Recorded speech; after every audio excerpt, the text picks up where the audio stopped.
Jeffrey डामर का case. सो वो सिर्फ और सिर्फ लड़कों से अट्रैक्ट होता था। उसने 17 यंग लड़कों को मारा, स्ट्रैंगुलेट करा, उनकी बॉडी एसिड में डाल के गलाने की कोशिश करी। एंड ये केस है नेक्रोफीलिया का।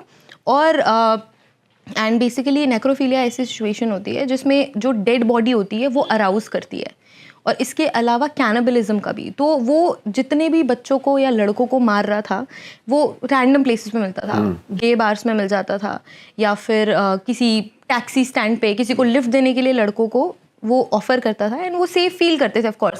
कोई भी फर्स्ट प्लेस पे ये नहीं सोचेगा कि इनके साथ ऐसा क्या हो सकता है। सो वो ऐसे कन्विंस करता था, अपने साथ लेके जाता था, हेल्प करने की कोशिश करता था, एंड अल्टीमेटली उनको स्ट्रैंगुलेट करके मार के वो उनको पका के खाता भी था।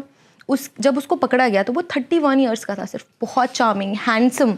सो किसी को भी ऐसे देख के नहीं लगता था वेल एजुकेटेड, पर वो बचपन से उसकी अपब्रिंगिंग बहुत चैलेंजिंग रही।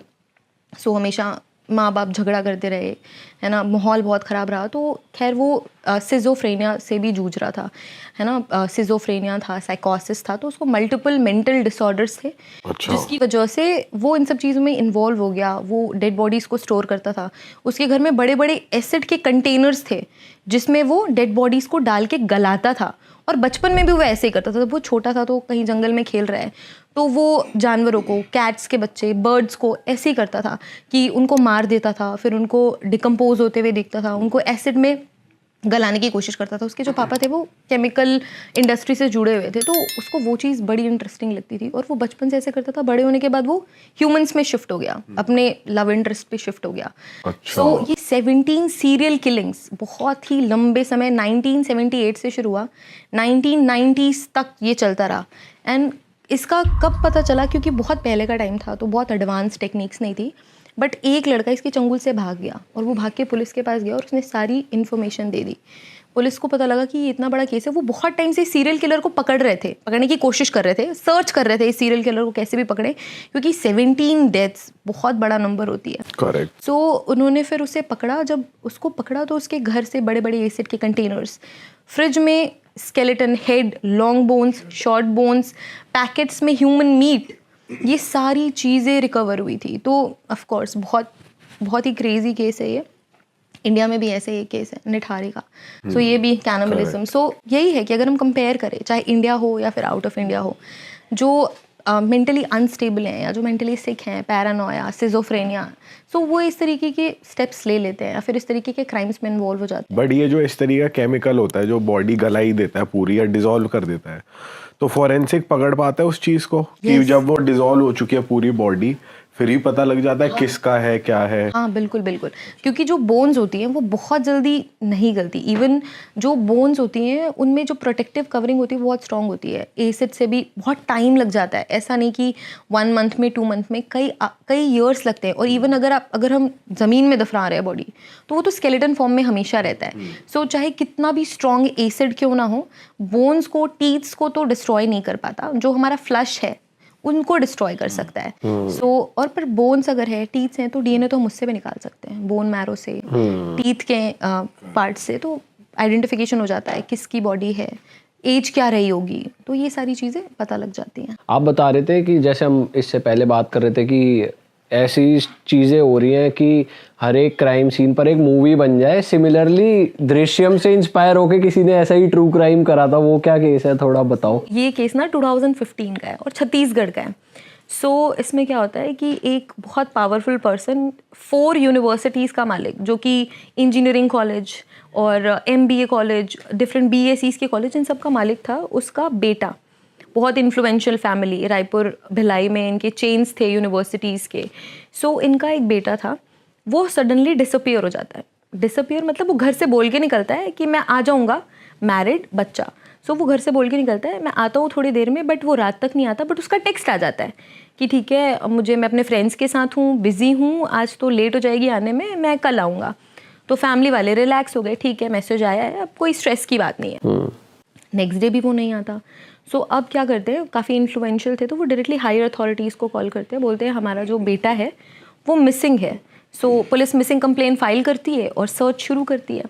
अब कोई क्लू नहीं मिल रहा, और जो नंबर ट्रैक कर रहे हैं वो भी समझ नहीं आ रहा है। सो नंबर ट्रैक करते करते करते करते गए। सो एक सक्लूडेड प्लेस है एयरपोर्ट के पास, गाड़ी अबैंडन्ड हालत में मिलती है जिसको वो लेके निकला था। अच्छा। वहाँ तक जाके सिग्नल आना बंद, जस्ट लाइक दृश्यम में भी ऐसे ही हुआ था। सो गाड़ी अबैंडन्ड मिली, आसपास कोई नहीं था और फ़ोन का सिग्नल भी वहीं जाके बंद हो रहा था। तो अब पुलिस फिर से क्लूलेस की अब यहाँ से हम कैसे इन्वेस्टिगेट करें, क्योंकि गाड़ी मिल गई, बॉडी नहीं मिली। अब पुलिस को ये लगा कि अब ये केस अपग्रेड हो चुका है, ये किडनैपिंग का नहीं रहा, तो हो सकता है कि मर्डर हो या फिर अनआइडेंटिफाइड सिचुएशन थी।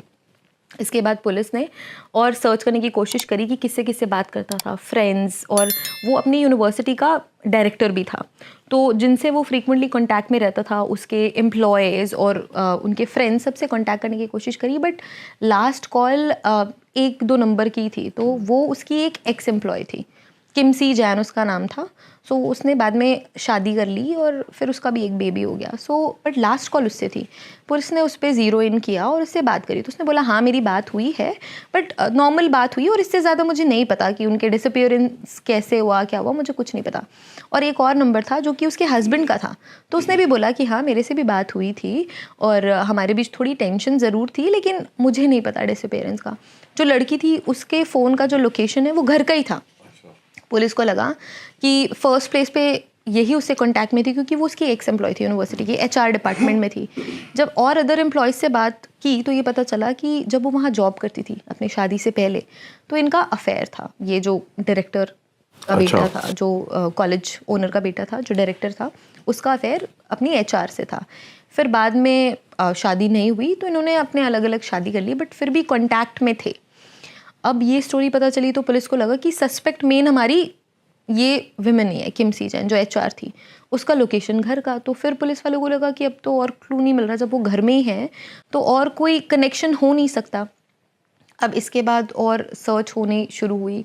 फिर डायरेक्टली जब ये पता चला कि जो विकास जैन है, अभी जो विकास जैन था किमसी जैन का हस्बैंड, वो जो डायरेक्टर पर्सन था उसका क्लासमेट भी था एक टाइम पे। अच्छा। तो पुलिस को लगा कि हो सकता है क्या पता इनका कुछ आपस में झगड़ा हो, जो कि इसकी वाइफ को पता ना हो, किमसी को ना पता हो, क्योंकि ऑफ कोर्स एक टाइम पे वो डेट कर रहे थे। सो उसका जब मोबाइल ट्रैक किया तो एक बहुत स्ट्रेंज चीज़ उनको पता चली कि जो लोकेशन विकास जैन की थी वही लोकेशन उस डायरेक्टर अभिषेक की भी थी। उस डायरेक्टर पर्सन का नाम अभिषेक था। तो अभिषेक और विकास का लोकेशन साथ साथ में, एज इफ वो सेम गाड़ी में बैठ के जा रहे हो। अच्छा। सो पुलिस ने फिर उसको पकड़ा और उससे अच्छे से पूछताछ करी। बहुत टाइम तक वो मना करता रहा कि मुझे कुछ नहीं पता, हाँ मैं उससे मिला था लेकिन मुझे नहीं पता। सो जब पुलिस ने थोड़ा सख्ती की तो फिर उसने सच बता दिया। उसने बोला कि हाँ मैं उसकी गाड़ी छोड़ने एयरपोर्ट तक गया था, उसका फ़ोन लेके गया था भटकाने के लिए कि ये लगे कि हाँ ये खुद ड्राइव कर रहा है, बट इस चक्कर में वो अपना फ़ोन ऑफ करना भूल गया। और उस टाइम पे वो उसका फ़ोन भी, अभिषेक का फ़ोन भी ऑपरेट कर रहा था, ताकि घर वालों को टेक्स्ट कर रहा था अपने फ्रेंड्स के साथ हूँ और मैं आज नहीं आ पाऊँगा, ताकि घर वालों को लगे कि अभी तक तो सेफ है वो पर्सन। इसके बाद फिर उसने बोला कि हाँ मैंने वो गाड़ी छोड़ी, उसका फ़ोन वहीं पे डिस्ट्रॉय करा और मैं घर वापस आ गया। सो एक्चुअली में ये हुआ था कि ये जो किमसी जैन है, इसको वो बहुत परेशान कर रहा था कि तुम अभी भी मुझसे बात करो, शादी के बाद भी, बच्चे के बाद भी। तो वो चाहता था कि कोई ना कोई मेरा कनेक्शन बना रहे, और उसके पास कुछ फ़ोटोज़ भी थी। अच्छा। उस HR पर्सन की, किमसी जैन की। सो वो उसके बेसिस पे उसको बहुत परेशान कर रहा था कि तुम्हारे हस्बैंड को बता दूंगा, तुम्हारी लाइफ डिस्ट्रॉय कर दूंगा। तो वो बहुत परेशान हो गई। फिर उसने खुद ही अपने हस्बैंड को बता दिया कि ऐसा ऐसा मैं जब जॉब करती थी तो मैं डेट कर रही थी, अब वो मुझे परेशान कर रहा है, जबकि मैं उससे कोई कांटेक्ट नहीं रखना चाहती थी, कोई कांटेक्ट नहीं रखना चाहती हूँ। सो फिर वो बहुत गुस्सा हो जाता है उसका हस्बैंड, और वो फिर उससे बदला लेने की सोचता है कि वो मेरी वाइफ को इतना कैसे परेशान कर सकता है। फिर वो अपनी वाइफ को बोलता है एक काम करो, तुम उसको मिलने बुलाओ हमारे घर। तो वो कॉल करती है, वही लास्ट कांटेक्ट जो इनके बीच हुआ था, अभिषेक और किमसी के बीच, कि हाँ आप मिलने आ जाओ। वो कहती है कि ठीक है, बैठ के बात सॉल्व करते हैं। मैंने अपने हस्बैंड को भी बात बता दी है, सारे मिल के बैठ के ये सोल्यूशन निकालेंगे एंड इस चीज़ को ठीक करते हैं। तो वो मिलने आता है। तो तभी वो अपने घर से निकलता है, ये बोल के घर वालों को कि मैं थोड़ी देर में आ रहा हूँ। उसको लगता है कि जाऊँगा, बातचीत करूँगा, फिर आ जाऊँगा। पावरफुल था, तो वो स्ट्रॉन्ग पर्सनैलिटी थी उसकी कि मेरा कोई क्या ही कर लेगा। तो जैसे ही वो घर जाता है, अचानक से किमसी का हस्बैंड और उसके मामा दोनों मिलके रॉड से उस पर अटैक करते हैं, सर पे। एंड उसके बाद फिर वो अनकॉन्शियस हो जाता है। फिर ये मेक श्योर करते हैं, उस पर बहुत वार करते हैं उस रॉड से, एंड चाकुओं से भी उस पर वार करते हैं, ये मेक श्योर करने के लिए कि ये अब डेड है। जैसे उसकी डेथ हो जाती है, उन्होंने पहले ही प्रिपरेशन करके रखी थी अपने गार्डन में। उन्होंने 6 फीट डीप गड्ढा पहले ही खोद के रखा था कि हम इसको मारेंगे और यहाँ पे गाड़ देंगे। उसके बाद फिर उन्होंने वहाँ पे उसको दफना दिया, ऊपर से नमक डाला कि जो डिकम्पोजिशन की प्रोसेस है वो फास्ट हो जाए, जल्दी जल्दी डिकम्पोज हो, ताकि हमारा पीछा जल्दी छूटे। उसके बाद फिर उसके ऊपर उन्होंने गोभी लगा दी। तो जब पुलिस को कुछ महीनों बाद ये चीज़ डिस्कवर हुई कि हाँ उसने कन्फेस करा, तो वो गोभी के पौधों के नीचे 6 feet deep decomposed body skeletonised form पे उन्होंने रिकवर करी। अरे वाह, आपने ये वीडियो यहाँ तक देख ली भाई, तुमने हमारी मेहनत सफल कर दिया। तुम ही लोग हो असली रियल हिट। और अगर आपको बहुत मज़ा आ रहा है ऐसी क्लिप्स में, ऐसी वीडियोस में, तो फटाफट जाइए प्लेलिस्ट पे बिंज वॉच कीजिए, सारी वीडियोस देख डालो और मौज काटो। That is it. हम मिलेंगे नए पॉडकास्ट में, नई क्लिप में। Till then bye bye, see you, take care, do subscribe.